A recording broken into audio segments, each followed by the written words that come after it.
Next है alkylation for aromatic compound. यहाँ पे देखो मैंने ऑलरेडी बता रखा है कि एनिलीन में अगर बात करोगे एमीन्स वाले पार्ट की तो हाइड्रोजन एक्टिव पार्ट है। ये अल्काइल हैलाइड के साथ जब रिएक्ट करेगा देख सकते हो हाइड्रोजन की एफिनिटी टुवर्ड्स आयोडीन है, ये पार्ट रिमूव हुआ और कंपाउंड ये बना। लेकिन मैंने समझा रखा है जब तक नाइट्रोजन के पास हाइड्रोजन है तब तक ये रिएक्ट करेगा और ये हाइड्रोजन खत्म होने के बाद वो लोन पेयर से रिएक्शन करेगा। यहाँ पे देखो एक हाइड्रोजन बचा हुआ है, अगेन इसने रिएक्शन करा और इसने डबल अल्काइल अपने ऊपर सब्स्टिट्यूट कराया।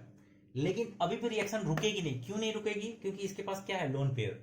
देखो लोन पेयर ने अगेन इसके साथ रिएक्शन करा, इसका चार्ज अपने ऊपर ले लिया और ये कंपाउंड फाइनली फॉर्म हुआ। तो मीनिंग ये है जब भी अल्काइलेशन कराओगे तो नाइट्रोजन का हाइड्रोजन वाला पार्ट हमेशा एक्टिव रहेगा। हाइड्रोजन के ओवर होने के बाद उसका लोन पेयर रिएक्ट करेगा। नोट डाउन करो।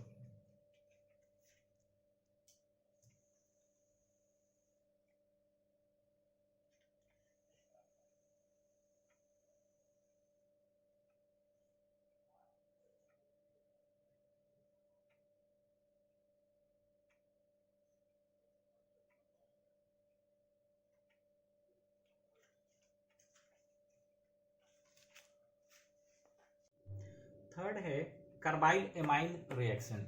इस रिएक्शन को आइसोसाइनाइड टेस्ट के नाम से भी जानते हैं। इसका यूज प्राइमरी एमिन्स की टेस्टिंग के लिए होती है, ओनली फॉर प्राइमरी एमिन्स। रिएजेंट देखेंगे, रिएजेंट होगा क्लोरोफॉर्म CHCl3 प्लस KOH। इसका नाम है आइसोसाइनाइड टेस्ट, तो इसमें हमेशा आइसोसाइनाइड बनता है। तुम देख सकते हो जब मैंने मिथाइल एमीन को रिएक्ट कराया CHCl3 प्लस KOH के साथ में तो इसने आइसोसाइनाइड बनाया। आइसोसाइनाइड के पास में एक फाउल स्मेल होती है, मीन्स एक गंदी स्मेल होती है। तो जब ये कंपाउंड बनेगा यहां से एक फाउल स्मेल बाहर आती है। इस फाउल स्मेल को देख के हम लोग समझ जाते हैं कि ये प्राइमरी एमीन्स है। यहाँ पे तुम देख सकते हो एरोमेटिक एमीन्स भी देते हैं ये, बट प्राइमरी एमीन्स होना चाहिए। ये रहा अपने पास में एनिलीन। एनिलीन ने रिएक्ट करा क्लोरोफॉर्म प्लस KOH के साथ में, इसने बनाया। ऊपर में देख लो यहाँ पे बेंजीन के ऊपर में आइसोसाइनाइड। इसके पास भी क्या होगी, फाउल स्मेल। तो ये फाउल स्मेल को देख के हम लोग प्राइमरी एमीन को टेस्ट करते हैं। सेकेंडरी एमीन्स और टर्शियरी एमीन्स ये रिएक्शंस प्रोवाइड कभी नहीं करते। नोट डाउन करो।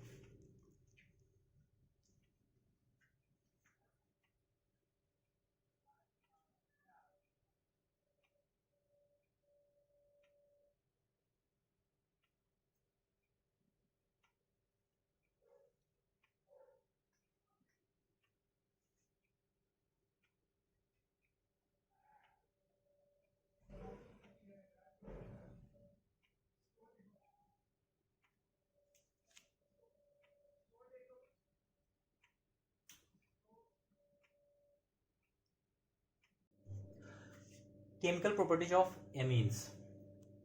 फर्स्ट कैटेगरी है electrophilic substitution reactions. Electrophilic substitution reactions already पता है, इसमें इलेक्ट्रोफाइल एमीन्स पे अटैक करेगा और उसके साथ कंबाइन होगा। इसमें पहली कैटेगरी जाती है हैलोजिनेशंस की। हैलोजिनेशंस कराने के लिए सबसे पहले हमने लिया ब्रोमीन वाटर के साथ में। यहाँ पे तुम देखो ये एनिलीन है, इसके साथ में ब्रोमीन वाटर जब डाला हमने, तुम देख सकते हो एनिलीन ये जो ग्रुप है इलेक्ट्रॉन डोनेटिंग ग्रुप है। इट मींस ये ऑर्थो एंड पैरा डायरेक्टिंग है। यहां पे ब्रोमीन की रिएक्टिविटी इतनी स्ट्रांग होती है कि वो ऑर्थो और पैरा दोनों पोजीशन पर साइमल्टेनियसली अटैक करता है और ये कंपाउंड फॉर्म करेगा 2,4,6 ट्राई ब्रोमो एनिलीन। इस केस में सिंगल ब्रोमीन ऑर्थो और पैरा पे एपियर हो ऐसा नहीं होता, साइमल्टेनियसली ब्रोमीन्स ऑर्थो और पैरा पोजीशन पे एपियर होते हैं। ठीक है, यहां पे एक नोट लिख लेना, very high reactivity towards substitution to occur at ortho and para position. Note down करो।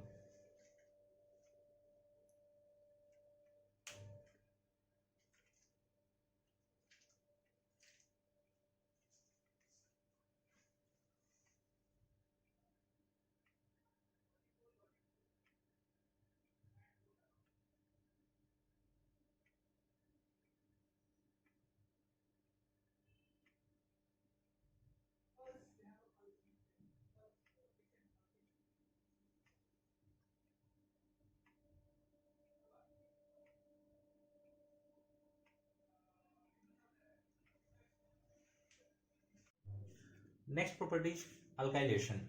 अल्काइलेशन में हमें पता होता है रिएजेंट अल्काइल हैलाइड। अब ध्यान से देखना यहाँ पे एमीन्स में जो नाइट्रोजन के पास हाइड्रोजन होता है सबसे ज्यादा एक्टिव होता है, हाइड्रोजन ही मेनली रिएक्ट करता है। तो यहाँ पे देखो हाइड्रोजन ने अल्काइल हैलाइड के साथ रिएक्ट किया, HBr बाहर गया और ये पार्ट इसके साथ अटैच्ड हो गया जो ब्लू कलर में तुम्हें दिख रहा है। लेकिन नाइट्रोजन के पास एक और हाइड्रोजन है तो ये फर्दर फिर से रिएक्ट करेगा। देखो इस हाइड्रोजन ने फिर से अल्काइल हैलाइड के साथ रिएक्शन करा और फिर से HBr बाहर गया और कंपाउंड ये बना। अभी देखो इसके पास नाइट्रोजन के पास अब कोई हाइड्रोजन नहीं है, बट तुम्हें पता है नाइट्रोजन के पास क्या होता है, लोन पेयर। तो ये अपने लोन पेयर के साथ इसके साथ रिएक्शन करेगा। अब तुम देखो यहाँ पे ये लोन पेयर ने अल्काइल हैलाइड के साथ रिएक्शन करना किया। इसने क्या किया, इसके साथ रिएक्ट करना चाह रहा है। तुम देखो अगर ये बॉन्ड ब्रेक हुआ तो माइनस यहाँ अपियर होगा, प्लस यहाँ अपियर होगा। और तुम्हें पता है जब लोन पेयर रिएक्ट करता है तो दूसरे कंपाउंड का चार्ज अपने ऊपर लेता है। यहाँ पे देख लो इसने अल्काइल का चार्ज अपने ऊपर ले लिया और ब्रोमीन इसके साथ अटैच्ड है, तो हमें फाइनली ये प्रोडक्ट मिलेगा। इसमें एक ही बात समझने वाली है कि नाइट्रोजन तब तक रिएक्ट करता है जब तक इसके पास हाइड्रोजन है, और हाइड्रोजन होने के बाद, खत्म होने के बाद वो अपने लोन पेयर से अल्काइल हैलाइड के साथ रिएक्शन करके ये कंपाउंड बनाएगा। ये रिएक्शन एरोमेटिक कंपाउंड्स में भी होती है। इसको नोट डाउन करो, फिर मैं एरोमेटिक कंपाउंड्स का लिख रहा हूं।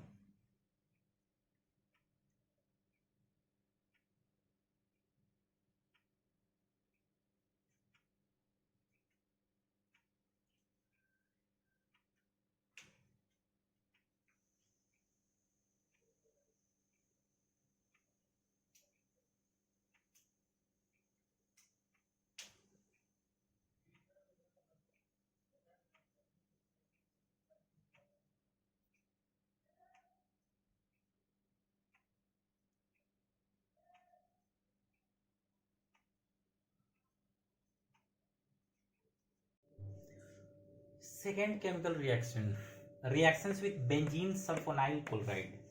ये जो बेंजीन सल्फोनाइल क्लोराइड है इसका स्ट्रक्चर ये है, बेंजीन सल्फोनाइल क्लोराइड। इसका अदर नेम जो होता है हिंसबर्ग रिएजेंट, एनिलीन में बहुत ज्यादा इंपॉर्टेंट है। हिंसबर्ग टेस्ट के नाम से भी इस रिएक्शन को जानते हैं। इसमें पहले देखते हैं प्राइमरी एमीन्स के साथ क्या होता है। तुम देखो इसमें Hinsberg reagent means benzene sulfonyl chloride का स्ट्रक्चर है। ये रहा अपने पास प्राइमरी एमीन। प्राइमरी एमीन्स का मीनिंग क्या है कि नाइट्रोजन के पास में एक ही अल्काइल होगा, दो हाइड्रोजन होंगे। हाइड्रोजन ने क्लोरीन के साथ रिएक्शन करा, HCl फॉर्म किया, ये दोनों पार्ट आपस में ज्वाइन हो गए और ये कंपाउंड बना। इस कंपाउंड का नेम मैटर नहीं करता। इस कंपाउंड में ये देखो हाइड्रोजन, नाइट्रोजन के पास एक हाइड्रोजन है, दैट्स वाई ये सॉल्युबल इन अल्कली होता है। यानी प्राइमरी एमीन्स जब बेंजीन सल्फोनाइल क्लोराइड के साथ रिएक्ट करेगा एक ऐसा प्रोडक्ट फॉर्म करेगा जो सॉल्युबल इन अल्कली है। वैसे ही बिहेवियर देखते हैं सेकेंडरी एमीन्स का। सेकेंडरी एमीन्स के जब रिएक्ट कराया तो यहां देखो नाइट्रोजन के पास हाइड्रोजन नहीं है, इट मींस ये इनसॉल्युबल इन अल्कली है। और अगर तुम टर्शियरी एमीन्स की बात करो, इसके पास हाइड्रोजन है ही नहीं जो क्लोरीन को रिप्लेस करे, तो नो रिएक्शन।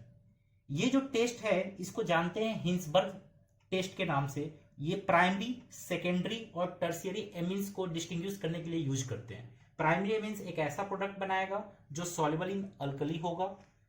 सेकेंडरी एमीन्स एक ऐसा प्रोडक्ट बनाएगा जो इनसॉल्युबल इन अल्कली होगा। और टर्शियरी एमीन इसके साथ रिएक्ट नहीं होगा। नोट डाउन करो।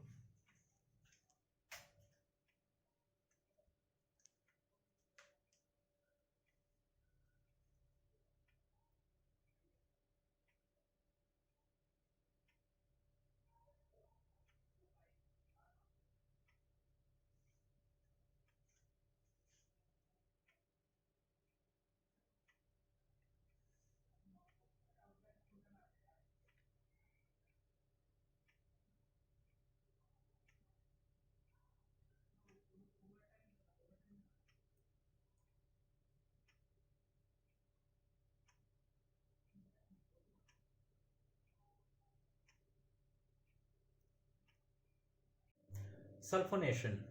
देखो सल्फोनेशन में भी प्रॉब्लम है। सल्फोनेशन में क्या प्रॉब्लम है ध्यान से देखना। अक्सर ऐसा होता है कि हम लोग सल्फोनेशन कराते हैं और प्रोडक्ट में SO3H लगता है ऑर्थो और पैरा पोजीशन पे, अगर इलेक्ट्रॉन डोनेटिंग ग्रुप हुआ तो। यहाँ पे भी देखो ऐसा ही है यहाँ भी कि तुमने एनिलीन के ऊपर में H2SO4 कॉन्क H2SO4 यूज करा और प्रोडक्ट देखोगे तो यहाँ पे प्रोडक्ट में पैरा पोजीशन पे SO3H बना है, बट बीच में बहुत सारे स्टेप्स आए हैं जो बहुत ज्यादा इंपॉर्टेंट है। सबसे पहले स्टेप में देखना कि यहाँ पे एनिलीन ने H2SO4 को एब्जॉर्ब कर लिया है, वो यहाँ दिखेगा तुम्हें रफ में। देखो एनिलीन ने H2SO4 को एब्जॉर्ब कर लिया, तो एनिलीन में जो नाइट्रोजन के पास लोन पेयर है वो इसके साथ रिएक्ट करेगा, इसका चार्ज अपने ऊपर लेगा, तो देख सकते हो नाइट्रोजन के ऊपर प्लस एपियर हो गया और इसके साथ कंबाइन होकर इसने बना लिया NH3HSO4।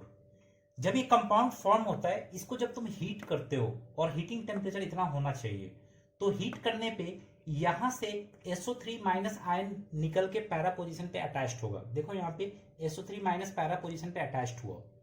ये जो कंपाउंड है ये बहुत ज्यादा इंपॉर्टेंट है, इसका नाम है ज्विटर आयन, क्योंकि इसके पास पॉजिटिव आयंस और नेगेटिव आयंस दोनों ये कंटेन करता है। मींस ये एसिडिक बिहेवियर भी शो करता है और बेसिक बिहेवियर भी शो करता है, इसीलिए इसका नाम है ज्विटर आयन। इसका स्ट्रक्चर एग्जाम में पूछा जाता है, ये अच्छे से याद होना चाहिए। ये इक्विलिब्रियम में होता है इस कंपाउंड के साथ में, जो मेरा अपना मेन प्रोडक्ट था, जो मैंने शुरू में ही बोला था कि जब भी सल्फोनेशन कराओगे तो SO3H पैरा पोजीशन पे एपियर होगा। तो इस सल्फोनेशन के प्रोसेस में ये सारे प्रोसेस तुम्हें पता होने चाहिए। और फाइनल रिजल्ट ये है, इसमें ज्विटर आयन क्या होता है ये भी तुम्हें याद रखना है, इसको नोट डाउन कर लो।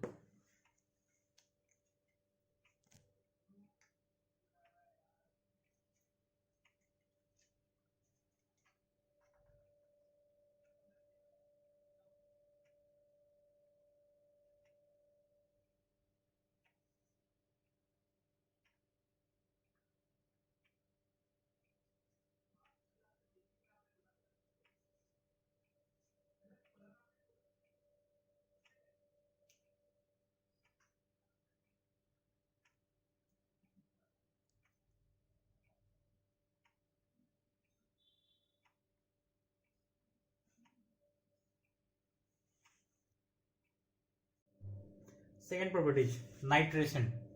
नाइट्रेशन का रिएजेंट क्या होता है? Conc HNO3 plus H2SO4। यहाँ पे नाइट्रेशन कराते समय भी यहाँ पे दो प्रॉब्लम है। देखो फर्स्ट में क्या है, एनिलीन के ऊपर अगर तुमने डायरेक्ट नाइट्रेशन कराया तो देखना क्या क्या प्रोडक्ट मिलता है। जैसा मैंने बताया था, इलेक्ट्रॉन डोनेटिंग ग्रुप्स हमेशा ऑर्थो पैरा डायरेक्टिंग होते हैं। तुम यहाँ देखो, जब एनिलीन के ऊपर नाइट्रेशन हुआ तो ऑर्थो प्रोडक्ट जो मिला है अपने को वो 2%, पैरा जो मिला है वो 51%, और इन दोनों के साथ में एक नया प्रोडक्ट मिल रहा है मेटा एनिलीन। जबकि ऐसा कभी नहीं होता कि कोई भी electron donating group ortho para directing होते हैं वो कभी मेटा प्रोडक्ट नहीं बनाते, बट इस केस में जो मेटा प्रोडक्ट बना है 47% है। सिंस ये अमाउंट बहुत ज्यादा है तो यहाँ पे नाइट्रेशन की प्रॉब्लम होती है, हम इंडिविजुअली ऑर्थो पैरा प्रोडक्ट नहीं बना सकते, हमें साथ में मेटा प्रोडक्ट ग्रेटर अमाउंट में मिलेगा। अगर हम ये चाहते हैं हमें मेटा का प्रोडक्ट न मिले तो उसके लिए सबसे पहले बी पार्ट में देखना, एनिलीन को एसिटा एनिलाइड में कन्वर्ट करना होगा, जिसके लिए मैंने बता रखा है एसिटिक एनहाइड्राइड के साथ रिएक्ट कराओ। जब ये रिएक्ट कराओगे ऑक्सीजन के पास का बॉन्ड ब्रेक होगा और ये पार्ट H के साथ मिलकर एसिटिक एसिड फॉर्म करेगा और रिमेनिंग पार्ट कंबाइन हुआ, ये बना एसिटा एनिलाइड। इसके ऊपर जब तुम कराओगे नाइट्रेशन तो देखो ये तुम्हें ऑर्थो और पैरा प्रोडक्ट देगा। मैंने सिर्फ यहाँ पैरा प्रोडक्ट लिखा है बिकॉज पैरा प्रोडक्ट क्या है, मेजर प्रोडक्ट है। ये प्रोडक्ट मिलने के बाद तुम्हें इस ग्रुप को एनिलीन में कन्वर्ट करना है। इस ग्रुप को एनिलीन में कन्वर्ट करने के लिए मैंने लास्ट वीडियो में भी बताया था कि इसे क्या करना होता है, हमें H2O के साथ रिएक्ट कराना होता है। H2O के साथ जब रिएक्ट कराओगे इसको H मिलेगा, ये एनिलीन में कन्वर्ट हो जाएगा, बाकी रिमेनिंग पार्ट एसिटिक एसिड बन के बाहर चला जाएगा। तो हमें यहाँ पे लास्ट में मेजर प्रोडक्ट मिल रहा है para nitro aniline. Note down करो।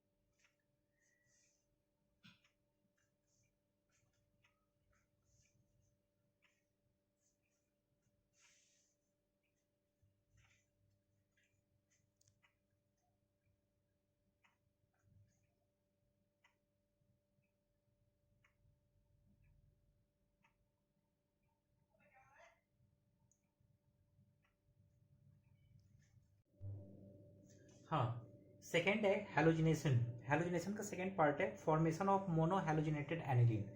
इसका मीनिंग है, अगर मैं ये चाहता हूँ कि ब्रोमीन जो है सिर्फ मुझे ऑर्थो पे मिले या पैरा पे मिले, एक साथ साइमल्टेनियसली दोनों पोजीशंस पे ना मिले, तो इसके लिए सबसे पहले हमें इस एनिलीन को एसिटिक एनहाइड्राइड के साथ रिएक्ट कराना होता है। यहाँ पे देखो, ऑलरेडी मैंने बताया था एसिटिक एनहाइड्राइड में बॉन्ड की ब्रेकिंग इस लोकेशन से होती है, हमेशा ऑक्सीजन के पास से बॉन्ड ब्रेक होता है। अब देखो यहाँ पे ओपन फॉर्म में ऑक्सीजन के पास से बॉन्ड ब्रेक हुआ, हाइड्रोजन और ये कंबाइन होके इसने एसिटिक एसिड फॉर्म किया और रिमेनिंग पार्ट इसके साथ अटैच्ड हुआ, तो ये कंपाउंड बन रहा है NHCOCH3। इसका नाम है एसिटा एनिलाइड। तो फर्स्ट ऑफ ऑल हमें एनिलीन को एसिटा एनिलाइड में कन्वर्ट करना होता है। एक बार ये कन्वर्ट हो गया, फिर हमने ब्रोमीन प्लस एसिटिक एसिड के साथ ब्रोमिनेशन करवाया, तो इस टाइम ब्रोमीन की रिएक्टिविटी फॉर सब्स्टिट्यूशन डिक्रीज होती है और ब्रोमीन जो है वो ऑर्थो और पैरा पोजिशंस पे इंडिविजुअली अपीयर होता है। हमें इस टाइम ब्रोमीन मिला बट ऊपर हमें एनिलीन नहीं मिल रहा है। इसको एनिलीन में कन्वर्ट करने के लिए हम इसका हाइड्रोलिसिस कराते हैं। तुम देख सकते हो यहाँ पे हाइड्रोलिसिस कराया हुआ है, H2 के साथ रिएक्शन कराई हुई है। जब H2 के साथ इसको रिएक्ट कराओगे तो तुम्हें मोनोहैलोजिनेटेड एनिलीन मिलेगा। तुम देख सकते हो ये कंपाउंड कन्वर्ट हो गया NH2 में। यहाँ पे ये कैसे कन्वर्ट हुआ, यहाँ रफ में देखना, H2O में दो पार्ट होते हैं, एक H प्लस दूसरा OH माइनस। इसका OH माइनस इस पार्ट के साथ रिएक्ट हुआ और ये एसिटिक एसिड फॉर्म करके बाहर चला गया, H इसके साथ कंबाइन हुआ और इसने यहाँ पे NH2 क्रिएट कर दिया। तो ये तरीका होता है जिससे हम मोनोहैलोजिनेटेड एनिलीन क्रिएट करते हैं। नोट डाउन करो।